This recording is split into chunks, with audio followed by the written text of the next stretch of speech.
here to be real. We're here to do some breakthroughs. And as you guys saw, 2024, sort of crazy year, to say the least. Okay, I call it the battle-tested year. Okay, this is the year that I went to war. I got tested to my very core, and there was moments that I had to either make it or break it. Okay, but what I want to share with you guys today is the battles that I went through and the lessons I learned through those battles. So I want to start by taking you guys back to the day that changed everything for me. I remember it so clearly. I'm in my car, just got done training with Randy, and I'm driving to the office. And all of a sudden, I look down and my phone starts going off like crazy.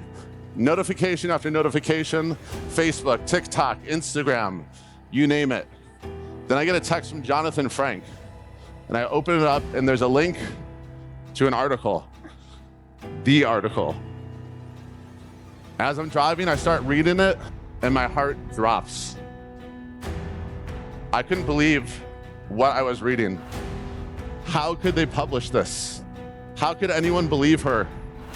Every possible negative thought flooded through my mind as I'm reading this article.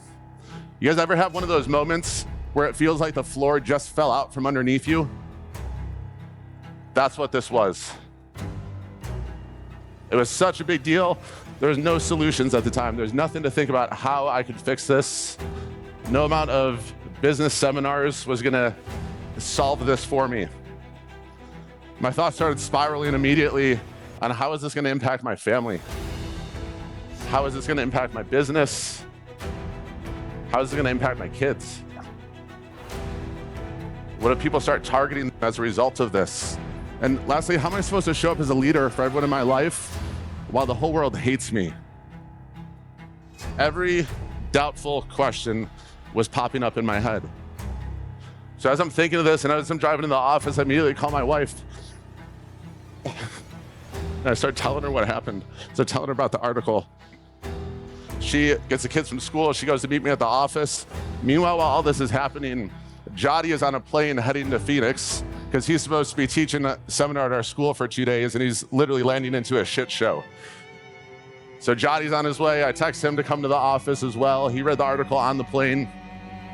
When I get to the office, Crystal and Jody show up a little bit after, and we sit in the conference room with Kelly, and we watch the video. There's silence. We couldn't believe what we were hearing when we watched that video. I remember my wife and I got up, we went into my office, we just held each other, we cried. We started thinking about all the worst case scenarios, started thinking about the threats that had already started coming in towards me and my family. People wishing harm to me is fine, wishing harm to my kids, that was tough to deal with.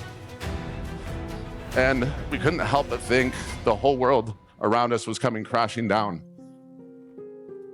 Felt like we had no control over anything. And then that's when my phone rings. Taylor Welch calls me. Some of you guys remember Taylor from last year.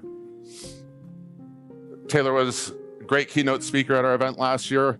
He's a good friend. He's one of the people that I respect deeply. He's one of the wisest people that I've ever met. And if you heard him speak last year, I'm sure you got a glimpse of that. So I think I see this phone lighting up with Taylor's face on it. And I'm like, Taylor will know exactly what to do. He's the smartest person I know. He's gonna have some sort of solution for this. So I tell him everything, I tell him what happened, expecting him to have the perfect answer for what I was going through. And Taylor's first focus, being the family guy that he is, was on my family and my family's safety. He goes, Adam, he's like, gotta fly Crystal and the kids out to Nashville. They'll stay with me and my wife.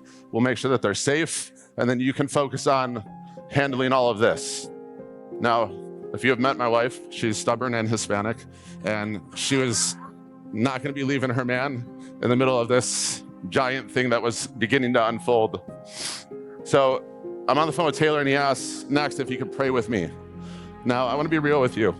I did not want prayer at that moment. I wanted a solution. I wanted something to fix the situation because I felt hopeless. And as he eloquently delivers like one of the most heartfelt prayers I've ever heard in my life, I was just thinking about holding back tears the whole time while I was on the phone.